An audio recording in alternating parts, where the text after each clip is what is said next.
I'm Chris and I'm solo travelling through Norway in this, my fully loaded motorhome on the ultimate 6 weeks road trip.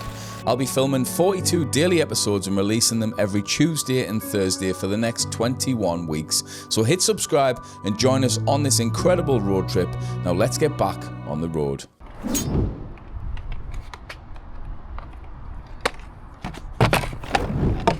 The electric here was actually free and I didn't realise. Not that I needed it the first night.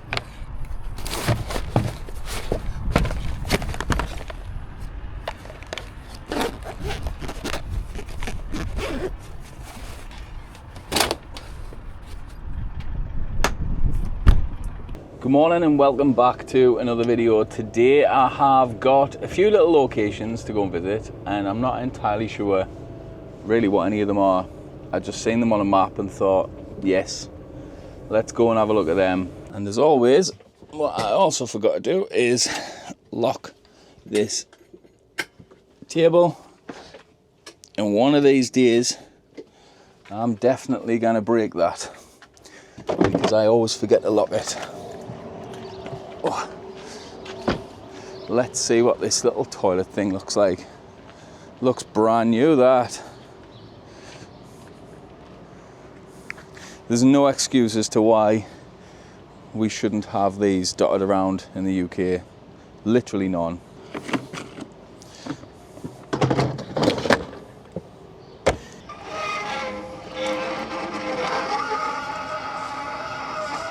It does say that this isn't for drinking water, but I am still going to fill the van up with it because I didn't drink out of that, to be fair. I just use it for the shower, so it should be fine. I mean, I brush my teeth with it, but I've done this many a time at exactly the same kind of place as this, and I've never had any bother before, so we should be right. One of the cool little features as well is obviously I can just keep an eye on there at the fresh water percentage as it's filling up, which saves us any hassle when I'm trying to keep an eye on it.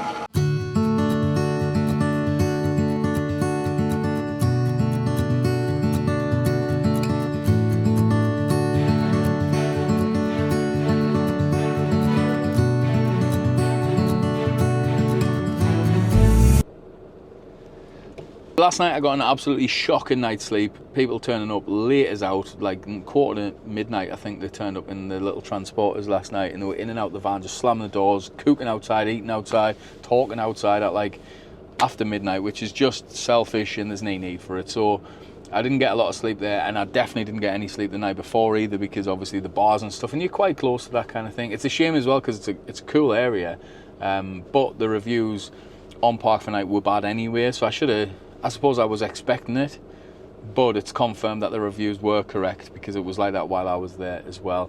Today I've got potentially a cool mountain pass to get over. It looks very snowy up there still, so we'll see whether it's open, and if it is, potentially we'll see some alien landscapes, as is normally the case when you get up and over the top of that. And then we've got some other locations plopped on a map, so we'll see what that's about once this ferry lets us on. But while we wait for the ferry, just a quick plug for the Ultimate Norway Road Trip Guide. This is everything that you could possibly need to know before you come to Norway. All the first section is about planning and sort of what you need, what's restricted, customs, what requirements do you need for sort of documentation for your van, what should you check, how to book it, how to get there, the different routes and the regulations when you're in each different country. It's invaluable. It's a beautiful, but it's my best guide by bar none. It smells. I love the smell of these books as well. I've changed the printer as well because we did have some issues with the previous one. So there's that, and then obviously if you're wanting to head all the way up that way to Lofoten and you've got enough time, and depending on what season you're coming in, it's sort of accessible for most of us in campervans and motorhomes, then you've got the Arctic Circle expansion called the Road to Lofoten as well.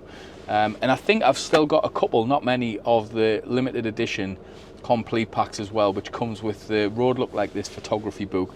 On top of that, in a week's time I'll be heading to Denmark. I won't be filming it, I don't think, because it's a family holiday, to finish off the photography for our ultimate Denmark road trip guide, which I did pull forward from 2026 to 2025 based on how much I loved it there when I was there briefly, and what the comments and stuff and the feedback I've been getting from the Danish people as well. So I thought I'm going to finish that early and release it early. So that'll actually be released not long after this video. That'll be sort of published and available to buy probably mid-July. So if you're interested in that, grab one of them at the link in the description. You can also join our mailing list. Actually, we've been refreshing the mailing list with loads of new emails, regular updates, tips, tricks and other bits and bobs, which will come out probably once every week or so, discount codes and other bits and bobs. So if you're interested in the mailing list, there's a link to that in the description. Anyhow, we'll wait and see what's going on with this ferry, and then hopefully get up and over the top of a mountain.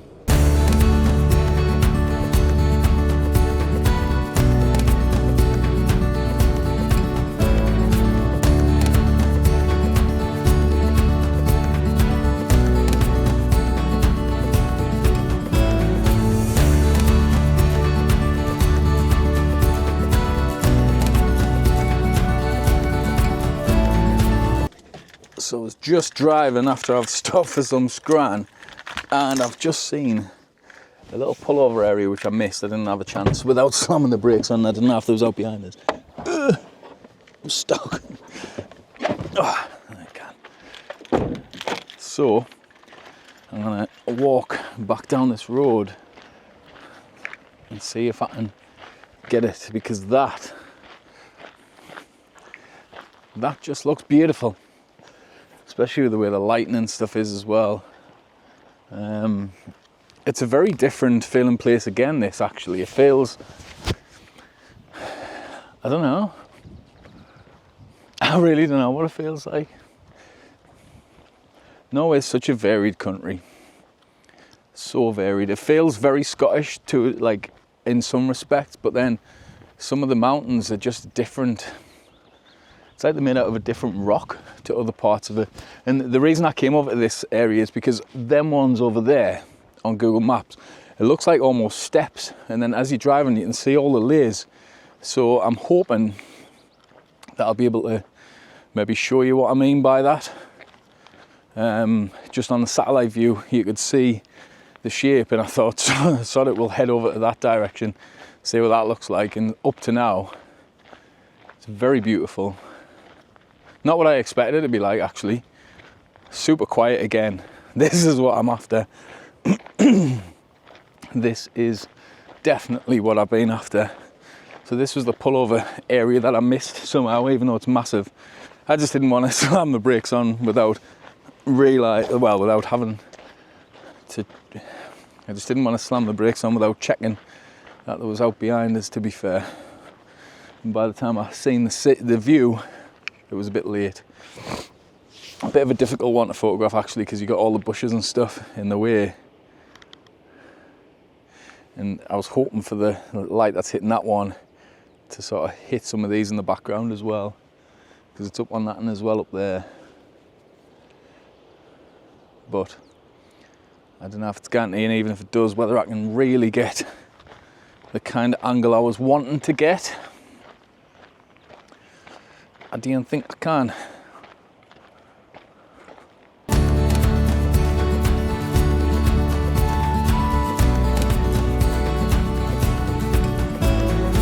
So I drive through this beautiful town. I have been thinking since I got back to Norway, like, how do I summarize this trip, this journey to this incredible place, and sort of start to bring the series to a close. And it's been very difficult trying to figure out how can I put into words what this place is. And if I'm honest, I can't. There's no way I can do this place justice for what it is. What I do hope is that I've inspired enough people by showing off my passion for this country that you'll want to come and visit it yourself and soak it in, because it's more than Geiranger, it's more than Trollstigen, it's more than the glaciers, it's more than the fjords and waterfalls. Just like Scotland is more than Glencoe or Skye, it's infinitely deep. The culture, the people, the way they live here, the architecture, the colours, the ever-changing weather, the engineering to tame the country to make it super easy to drive through and seamless to get from place to place, whether that be on ferries or through tunnels or on bridges. Just how friendly the people are, how open they are to visitors and tolerant, to be honest, because we are a bit of a pest most of the time, and I honestly cannot do it any justice. I just can't. So I do truly hope that by making this series and by showing how I feel about this country, I'm not saying you'll feel exactly the same way, but I think you'll understand once you get here. There's no way of us explaining it. You have to come. Somehow I nearly missed this. Well, I did miss it on the map, but I managed to stop. Lovely that, isn't it? Oh, nice waterfall. Got to get out and grab a couple of 40s. Decent size little pullover here, but busy road this one. I wouldn't sleep here. There's a lot of wind blowing up here down that beautiful valley. That's probably a nicer view than this, I would say. Let's grab a photo of that. Yeah, I think that's the way. And the waterfall is very pretty as well.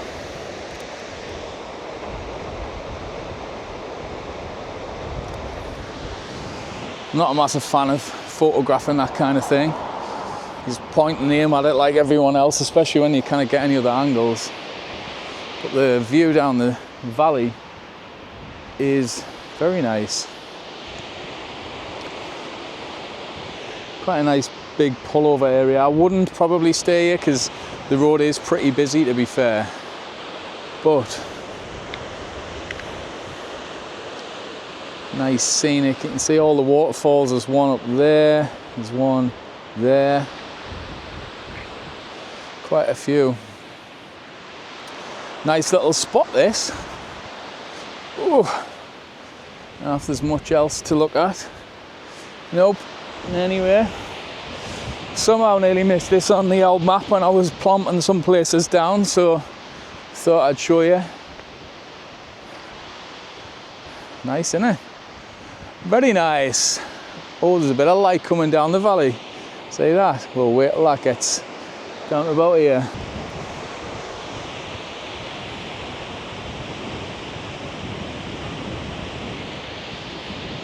Typically,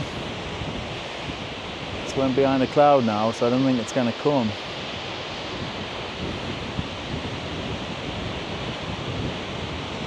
Never mind. I think I mentioned it in maybe my first video when I come back to Norway, but I've been buying one of these. In fact, I bought 4 of these. It's the Olympus Mu 1, or Stylus 1 if you're from America. Little film camera, 35mm, point and shoot. It's a sharp f3.5 lens, and the images you get out of this is fantastic. It's fully autofocus. It's got a flash and whatnot. Absolute joy to use. It's tiny, fit in my pocket. It's what we're going to use when I go to Spain with the kids. And it's just a day. Can you remember you had, I mean, maybe it's not if that wasn't your thing, but when we were younger and my dad or your mum or whoever had a camera like that, it was kind of like a family thing. You just pick it up and use it when you wanted. Chuck it in your pocket, got a little lanyardy thing on, little strap so you can keep hold of it. Love this thing. The photos you get.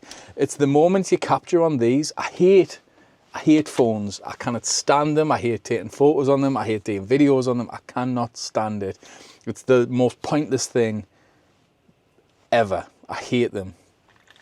Making like a physical thing, a roll of film with this, is not cheap, but there's now quite like it. There just isn't. Read, where we're going next?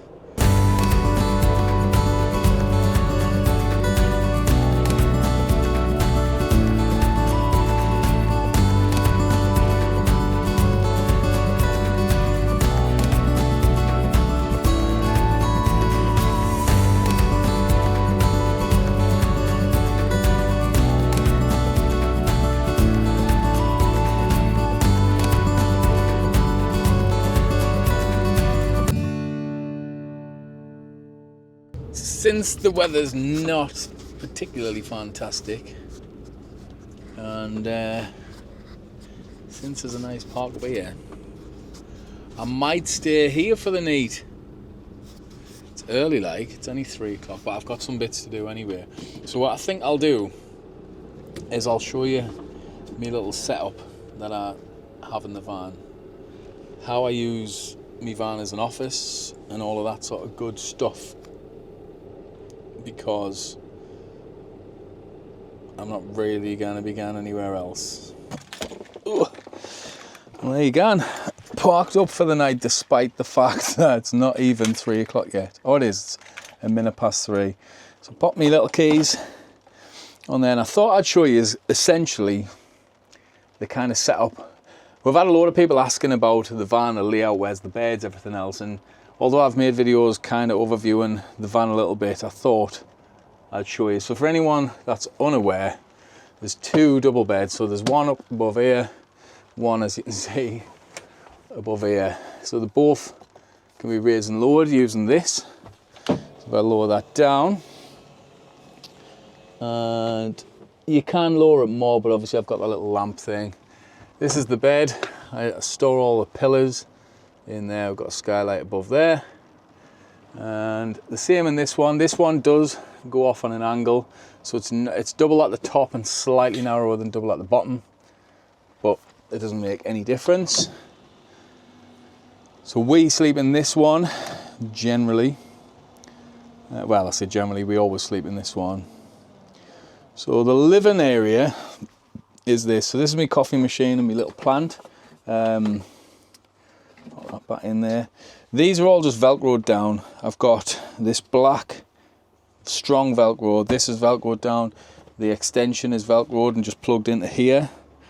The lamp is velcroed. My speakers, everything's velcroed down. It's a strong velcro, very strong. It's like a black 3M backed velcro. You can always tell when I've been on bumpy roads because there'll be bits of like soil out my plant. So the TV is in here,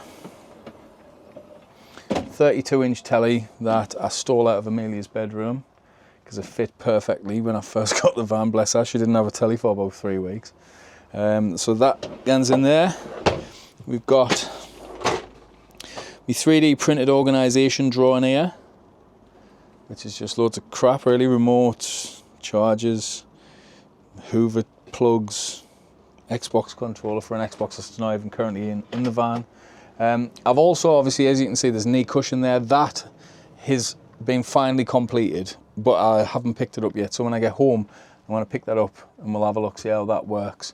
This is obviously the controller, the servo for my battery system, as you can see. It's 100%. Currently, based on its usage, which it's only using 2 amps an hour, I would have 10 days worth of battery. This battery system is ridiculous. It's over the top. It's 990 amp hour of lithium batteries, 330 amp batteries in the back, which are all being mounted in there. I've got videos on that. Go back and watch that if you're interested. Lewis from Adapt Vans. Again, search Adapt Vans _Vans, I think, on Instagram. Clothing cupboard. I've also got a foam thing that I made with shadow foam for me iron and stuff that I haven't used yet.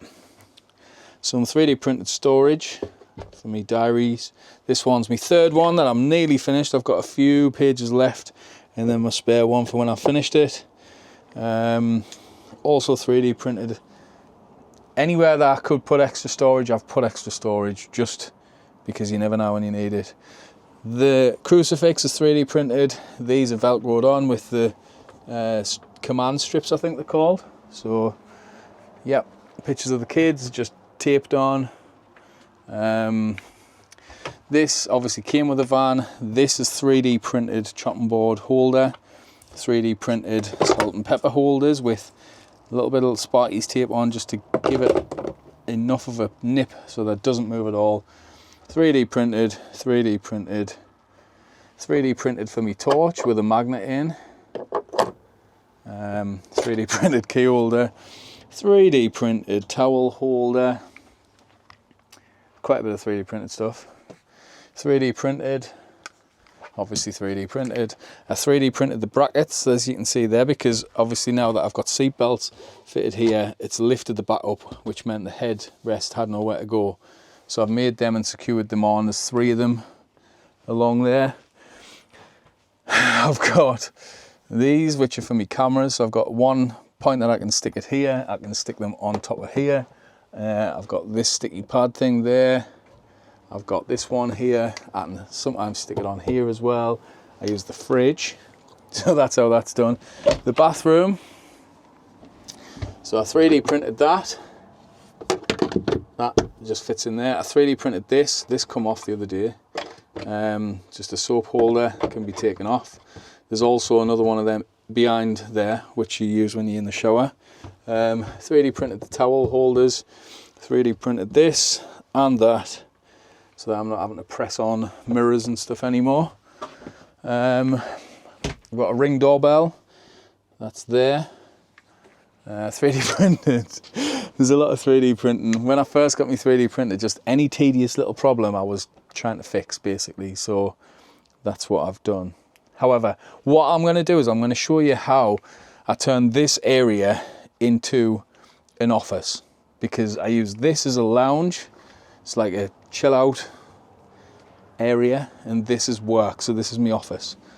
So I'll set the camera up and I'll show you how I do that now.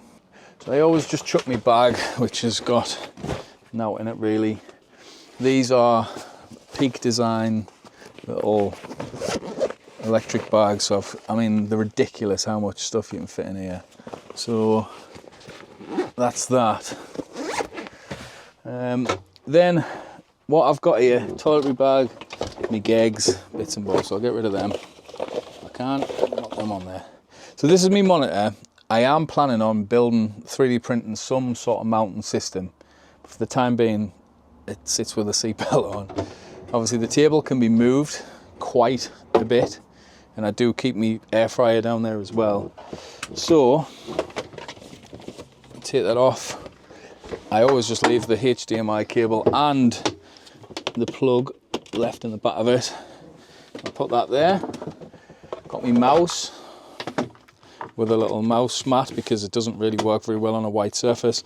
My little SSD in here is my mechanical Logitech MX Mod keyboard. My laptop can be in a number of places depending on what I've been doing.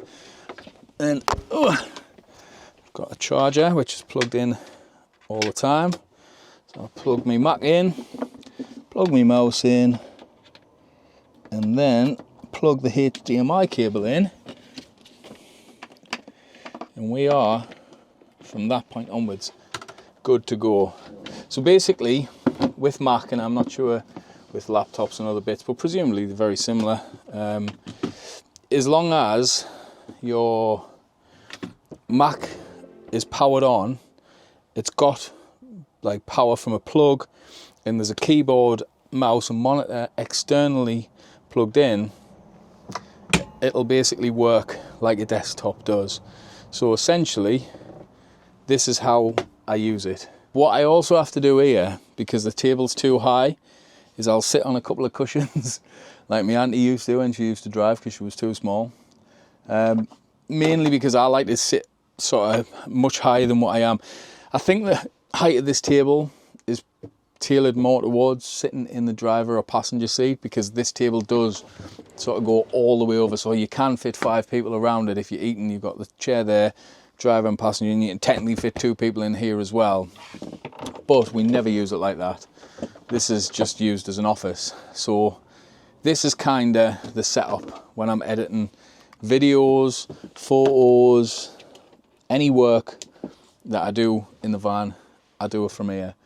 I would love to have this as a permanent setup in some way, whether that's done through a monitor mount that can swing in or out. I'm not 100% sure yet, but that is probably the plan when I get home, just to make it a little bit less of a setup.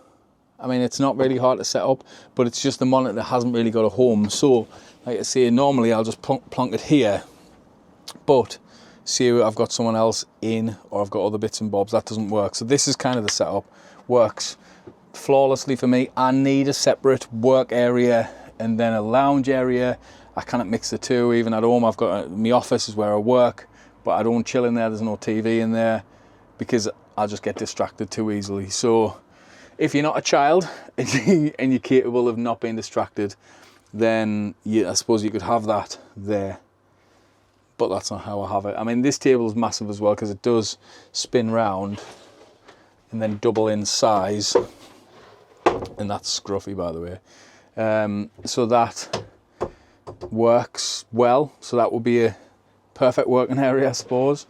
However, like I say, I am a child and I'm not capable of focusing on anything if there's any distractions. So instead, this is what I use instead.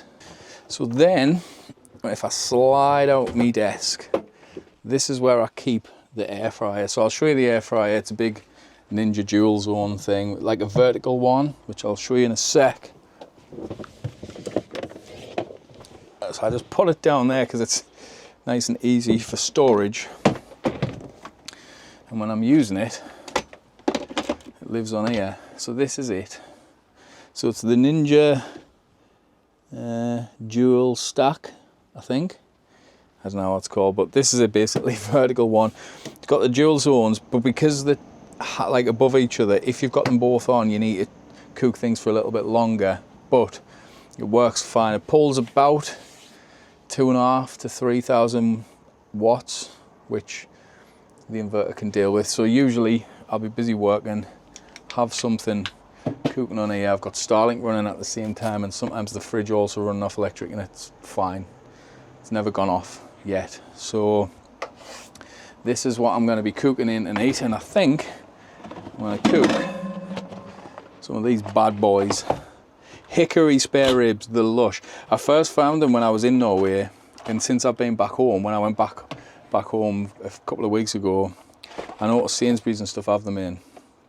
So that's what I've been buying while I've been home and all the lovely. So I'm going to cook some of them off, crack on with a bit of work, and then I'm going to sit and read for a bit. I'm sick of being distracted with YouTube. I feel like the kids, you know how they've got an attention span of a small midgie, where they're just constantly flicking to the next thing, and you're like, just leave something on.